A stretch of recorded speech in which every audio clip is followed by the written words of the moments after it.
Hai, balik lagi dengan saya, Salma Fadila dengan NPM 102222013. Saya dari kelas C1 Akuntansi. Pada video kali ini, saya akan membahas mengenai System Development Life Cycle atau yang disingkat SDLC. Apa saja yang akan saya bahas, kita tonton videonya sampai selesai. Apa itu System Development Life Cycle? System Development Life Cycle atau yang disingkat SDLC merupakan metode pengembangan sistem informasi yang populer pada saat sistem informasi pertama kali berkembang. SDLC adalah tahap-tahapan pekerjaan yang dilakukan oleh analisis sistem dan programmer dalam membangun sistem informasi.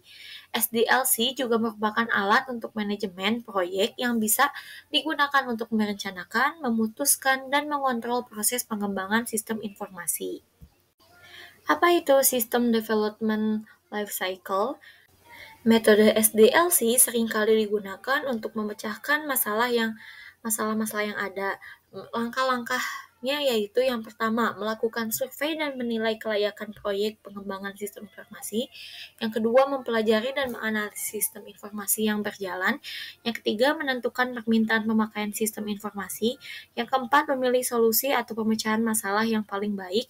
Yang kelima, menentukan perangkat keras dan perangkat lunak komputer. Yang keenam, merancang sistem informasi baru. Yang ketujuh, membangun sistem informasi baru. Pengembangan sistem informasi adalah proses memodifikasi atau mengubah bagian atau keseluruhan sistem informasi.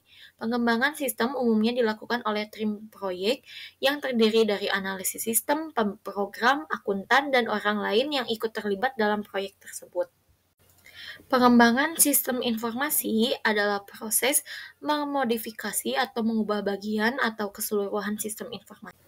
Ada beberapa tahapan utama dalam siklus pengembangan sistem informasi ini, antara lain yang pertama tahap perencanaan, yang kedua ada tahap perancangan, yang ketiga ada tahap implementasi, yaitu perencanaan pengubahan, pengembangan sistem, perencanaan pengujian sistem, dan jadwal operasi dan perawatan.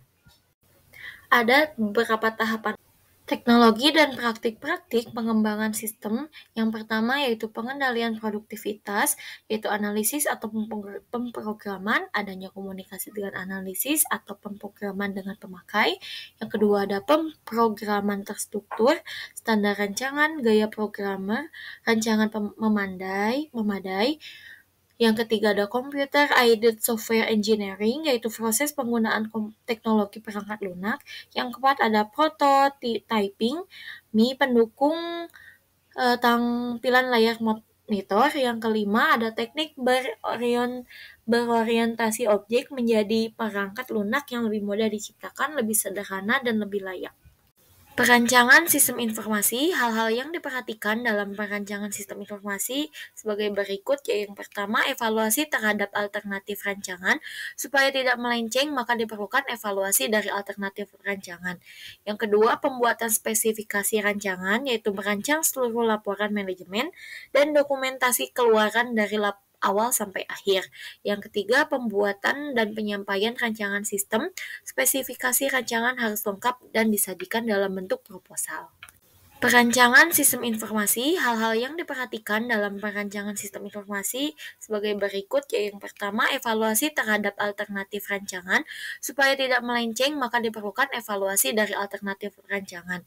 Yang kedua, pembuatan spesifikasi rancangan, yaitu merancang seluruh laporan manajemen dan dokumentasi keluaran dari awal sampai akhir. Yang ketiga, pembuatan dan penyampaian rancangan sistem. Spesifikasi rancangan harus lengkap dan disajikan dalam bentuk analisis pengembangan sistem informasi. Metode analisis sistem yang biasa dilakukan adalah sebagai berikut. Yang pertama, analisis problem system, yaitu mengidentifikasi masalah. Yang kedua, analisis kelemahan sistem. Yang ketiga, analisis performa, information, ekonomi, control, efisiensi, and service atau yang disingkat PISIS. Yang keempat ada analisis studi kelayakan. Yang terakhir ada analisis kebutuhan sistem. Oke, cukup sekian yang dapat bisa saya sampaikan. Mohon maaf apabila ada kesalahan dalam menyampaikan materi. Terima kasih dan sampai jumpa di lain waktu. Dadah. Oke, cukup sekian yang dapat bisa saya sampaikan. Mohon maaf apabila ada kesalahan dalam menyampaikan materi. Terima kasih dan sampai jumpa di lain waktu. Dadah.